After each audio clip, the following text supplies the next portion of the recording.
Oh, wait, you're listening? Okay. All right. Okay. All right. You're Listening to Radiolab. Radiolab. From WNYC. See? Yeah. Lulu, Latif, Radiolab, day 5 of our week of sharks. back with our lead reporter / lifeguard, Rachael Cusick. Hello, hello. Wait, Rach, is this like this is our end of Week of Shark? This is the end of the week of Shark, the final day, the final business day. Final business day of sharks. You might have some sharks in your weekend, but we won't be responsible for them. Right. So today I want to end the week by circling back to the very beginning, which is to say baby sharks.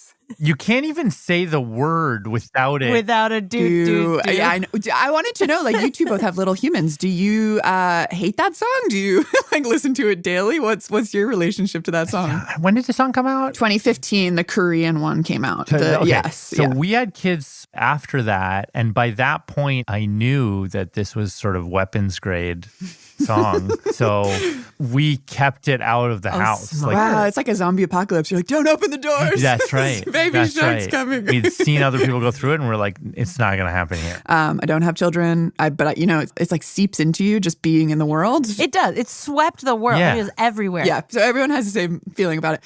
But then I was like, wait, what are baby sharks like? Like, how do baby sharks get born? How do baby sharks get born? Yeah, like do you have an idea of like what shark birth looks like? I mean, Man, I don't know. Well, like, they are really fishy. Like, you think they do have eggs? But, like, I want them to have labor?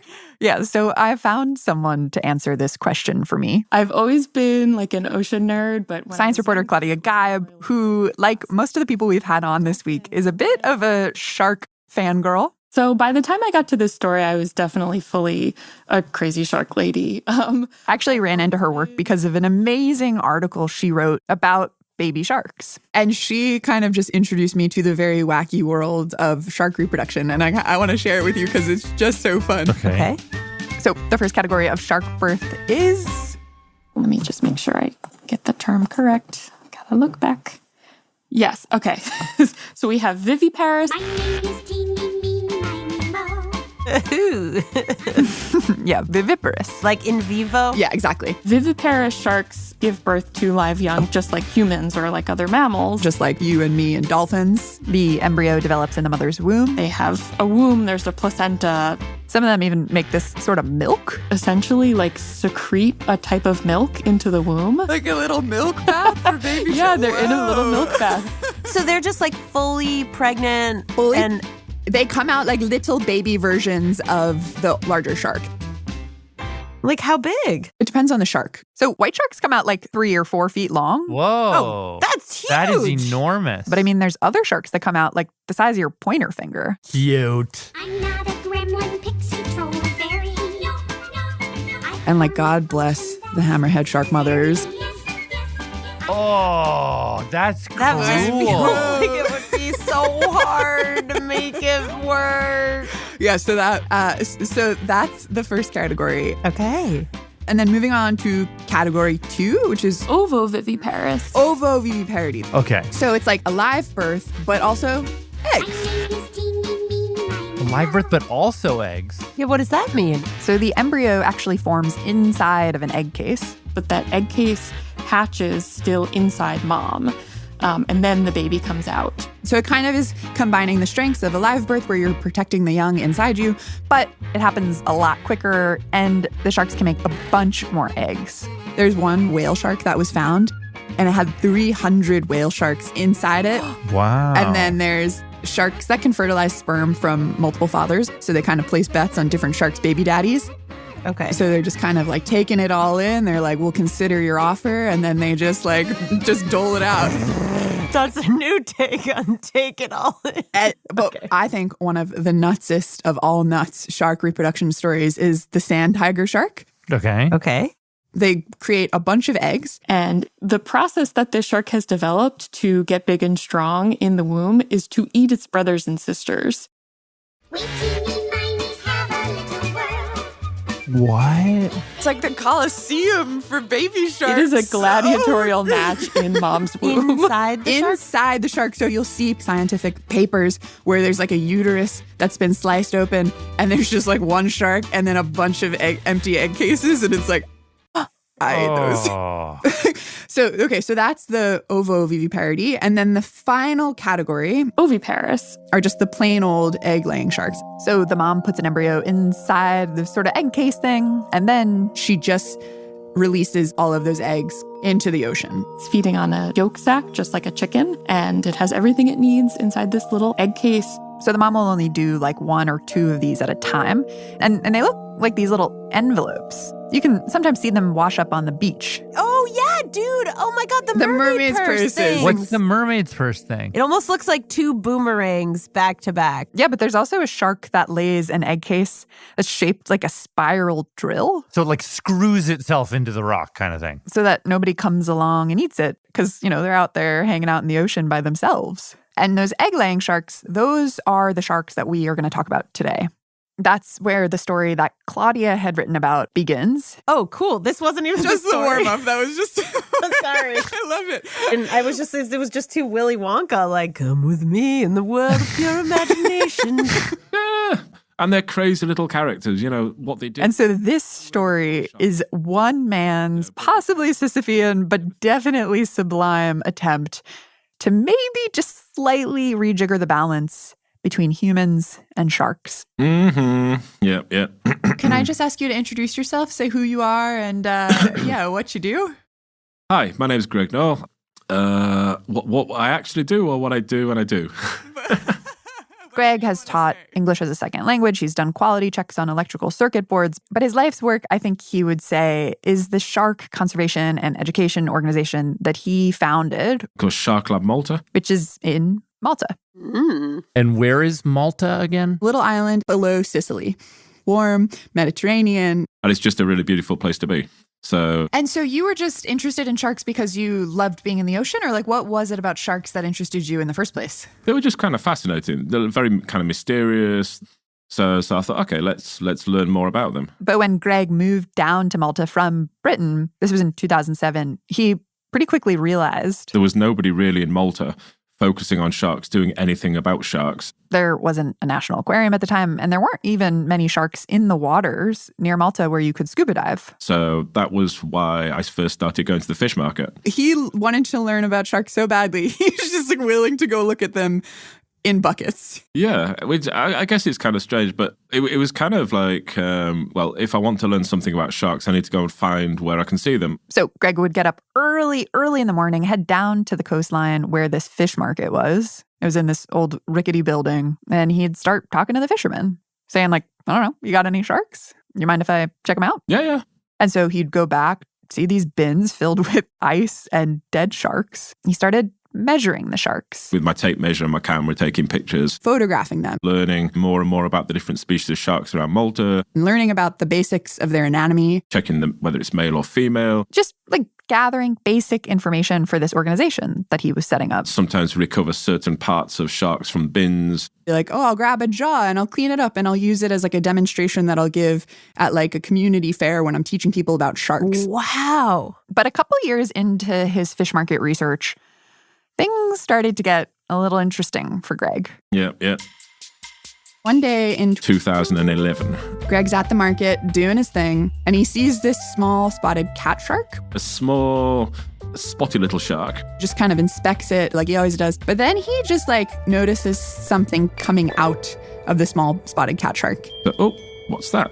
What's that thing protruding? It's these tiny curly strings These fibrous tendrils. popping out of the shark's cloaca, which is like a shark vagina. Greg bends down, Kind of carefully took hold of them. and at this point, the fishermen nearby are just giving him the side eye. Well, listen, there was a few kind of craned necks looking across. What's he doing? But he just starts to pull on it. Slowly pulled and pulled and pulled, and out came this perfect little 4.5 centimeter capsule with curly tendrils at the top, curly tendrils at the bottom. Huh. And he's like, oh, Ding. this is a shark egg. Mm-hmm. So is it almost like a ravioli? Let's imagine half a ravioli. Like a 2-inch by 1-inch rectangle. Pale greenish color, almost transparent, And he holds it up to the light and he sees this little bulge. Inside the ravioli-shaped capsule. So here he is holding this little ravioli in the middle of the fish market. What do I do now? Is it dead? He doesn't know. So it came out of a dead shark. Right. It could be dead, but it could maybe be alive. Just kind of thinking, or at least we could learn something from it.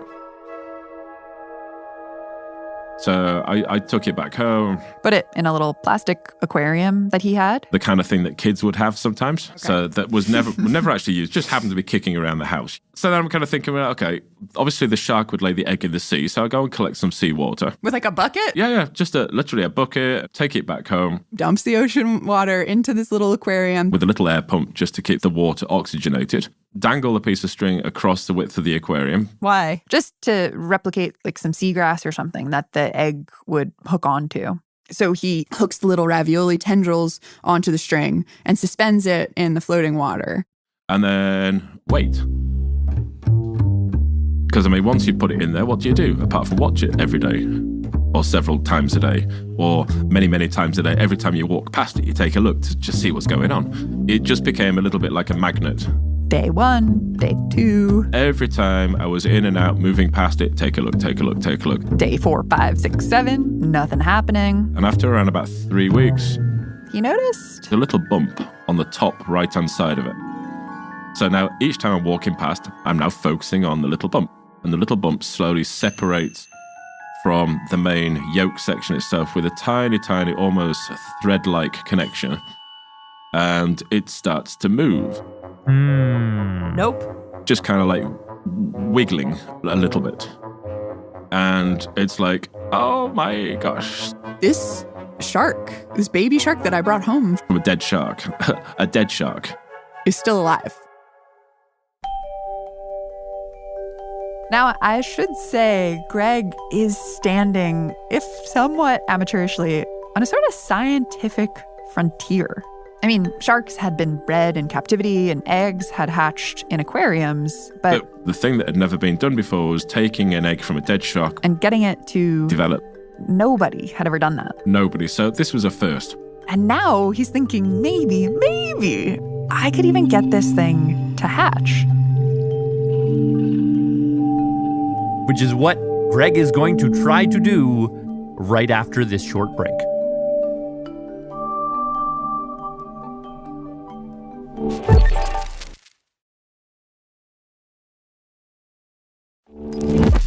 Radiolab Sharks. We're back. All right, we pick up with the story of Greg with his little egg case in his little kid plastic aquarium, and the egg case has a bump which has just begun moving. An egg case that Greg, at this point, has decided to name. Squiggle.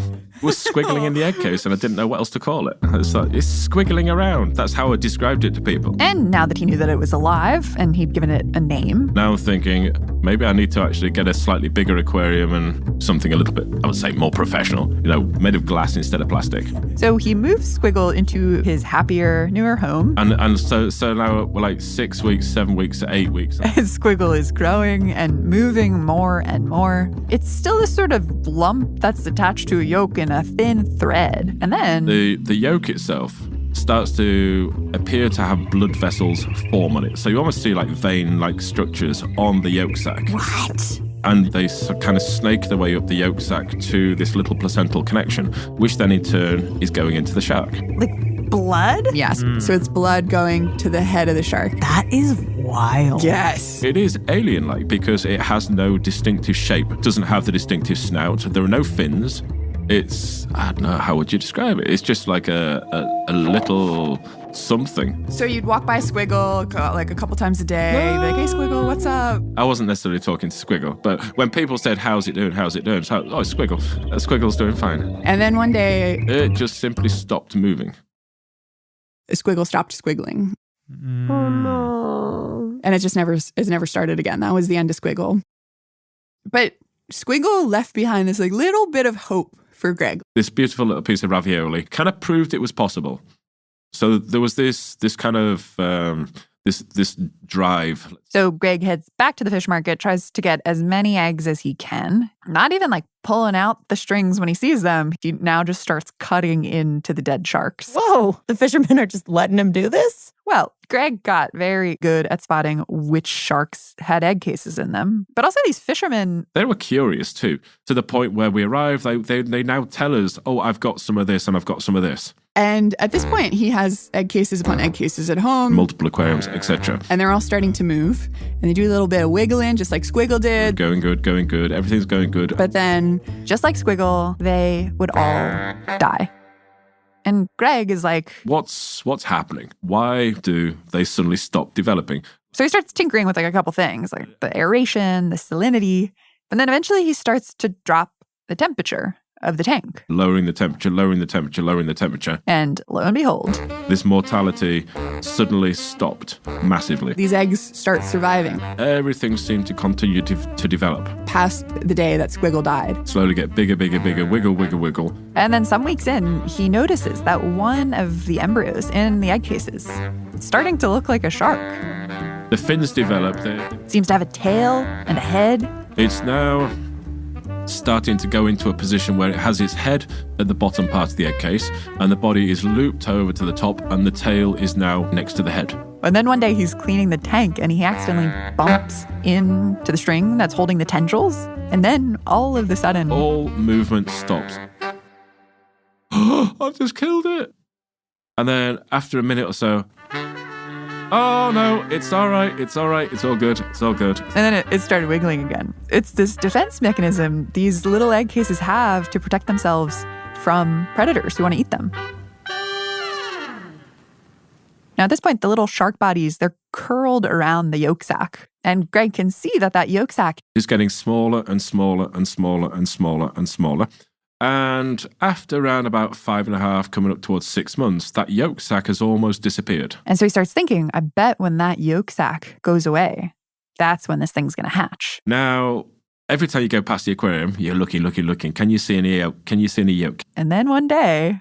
oh, it's gone. And in the place where the shark used to attach to the yolk sac, there's just a little... belly button. Literally, because it's like a placental connection. So you could actually quite happily say that sharks have belly buttons.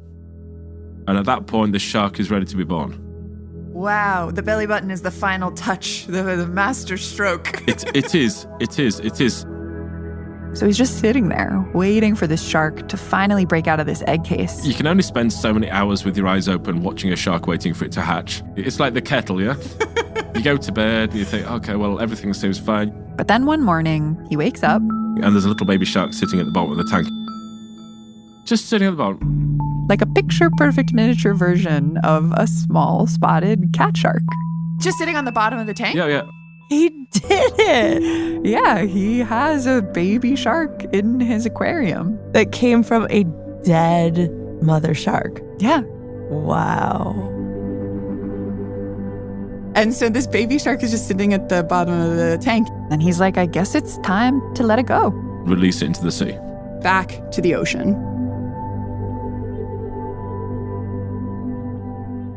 So one afternoon, a group of us, I think there was 7 or 8 members of the organization. They pack it up into a cooler and they drive to the north side of the island. We get our wetsuits on, put our scuba gear on, transfer the shark into the box. Just like a little Tupperware you'd put your lunch in. Everyone got cameras. Yeah, got cameras. Are the batteries charged? Yeah, the battery's charged. Okay, are we ready? We're ready. Let's get in the water. So they walk out into the water, dip down under, and start to dive. To a depth of, I don't know, maybe about 10, 12 meters. And they're swimming around the bottom, looking for a good place to leave this baby shark. Underwater with a little box, with a little baby shark. You can see the beaming smiles behind the regulators. And the reality of what they're doing, what they've done, it starts to sink in. The amount of time, energy, effort, dedication, concern, worry built up over the year or so of development and then hatching and releasing, blah, blah, blah, blah. They're all just tearing up, like their masks just fill up with their tears. Seriously, it was just so super emotional. So when it came to this final kind of like, now we're going to open the box and take the lid off and see what happens. Greg's holding this little box and he starts to open it. Just very slowly take off the lid of the box and the little shark wiggles around a bit. And then it kind of lifts off the box and starts to swim.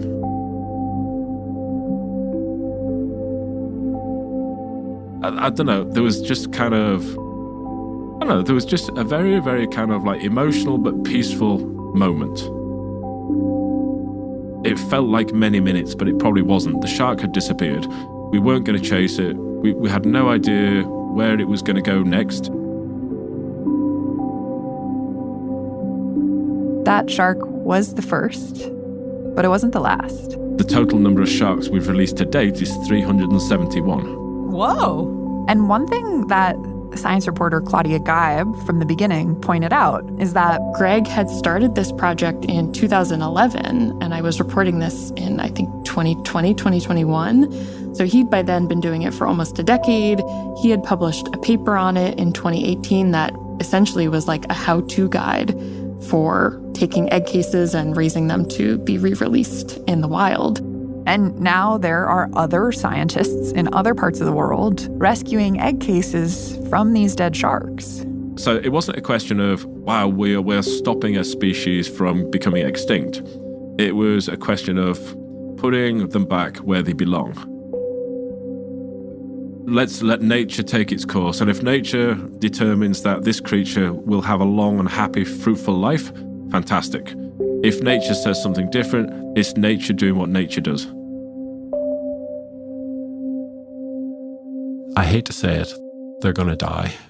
That's nature, red, raw, and tooth and claw. When I was reporting this story and I spoke to this one prestigious researcher, Nick Dulvey, professor in conservation biology at Simon Fraser University in Vancouver. And in his view, it's almost kind of pointless to put baby sharks back into the ocean. He says like these babies are just like a snack for another fish. This is probably the most important, least well understood fact in marine conservation, that you should conserve the adults and not the babies. Nick says, just like, put this all in a different context. Just imagine you're a farmer. You want to start an apple farm. I'm going to give you a choice. Would you like 10 mature apple trees, or would you like 10 apple pips from my apple?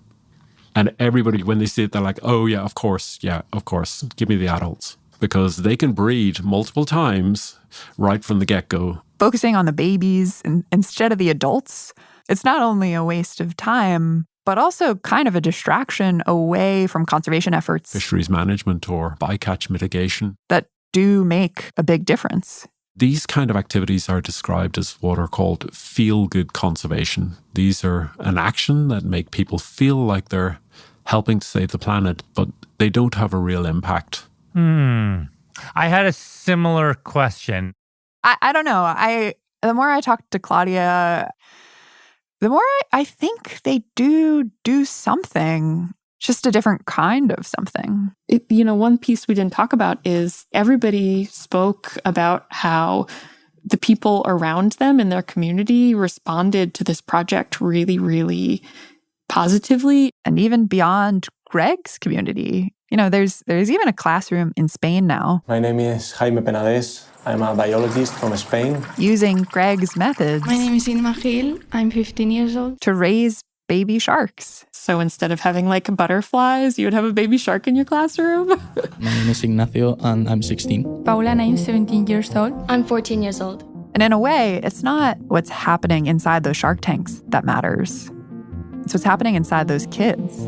Honestly, I was concerned about how are we going to take care of them. I used to think of sharks as mainly dangerous. At first, I thought of sharks as big and scary creatures, and now that I've been taking care of 5 of them, I'm pretty much relaxed.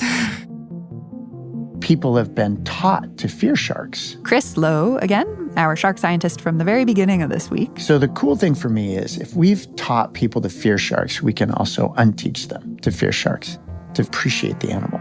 The wonder of the complexity of their lives and the complexity of their biology. We need to change our concept. Get away from the monster image. They're not monsters at all. Butterflies or sharks? Sharks. Definitely sharks. They are more interesting. Yeah, same here. I think I would prefer sharks over butterflies.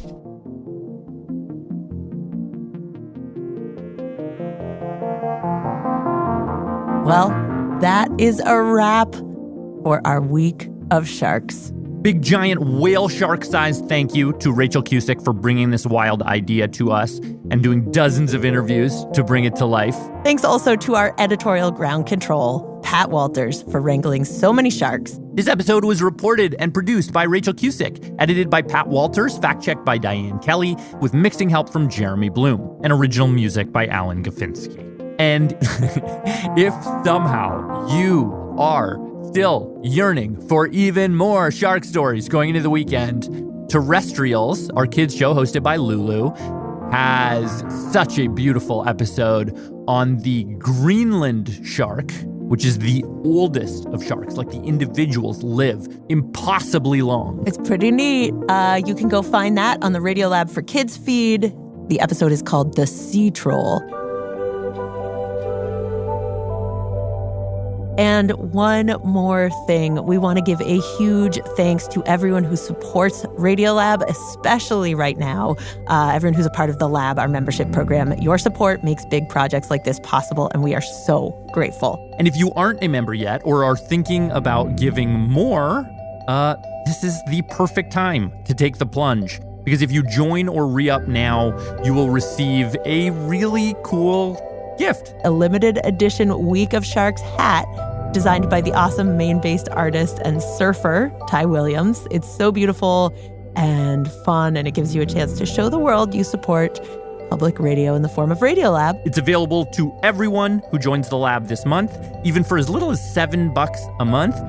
You can join at radiolab.org/join. Existing members, check your email for details, and thank you so much. All right, that is really it. We're stalling. I don't want to end this thing. It's been so fun. But have a great weekend. Stay equal parts open and curious as you are wary of the shadows in the water and beyond. Da-da, da-da.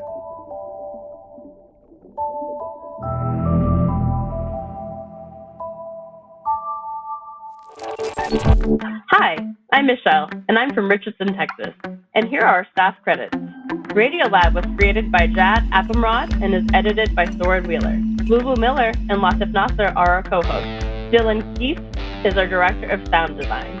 Our staff includes Simon Adler, Jeremy Bloom, Becca Bressler, W. Harry Fortuna, David Gable, Rebecca Lack, Maria Paz Gutierrez, Sindunyana Sambandan, Matt Kielty, Annie McEwen, Alex Neeson, Sarah Kari, Sarah Sandbach, Anissa Vitze, Arian Wack, Pat Walters, Molly Webster, Jessica Young, with help from Rebecca Rand. Our fact checkers are Diane Kelly, Emily Krieger, Anna Pujol-Mazzini, and Natalie Middleton.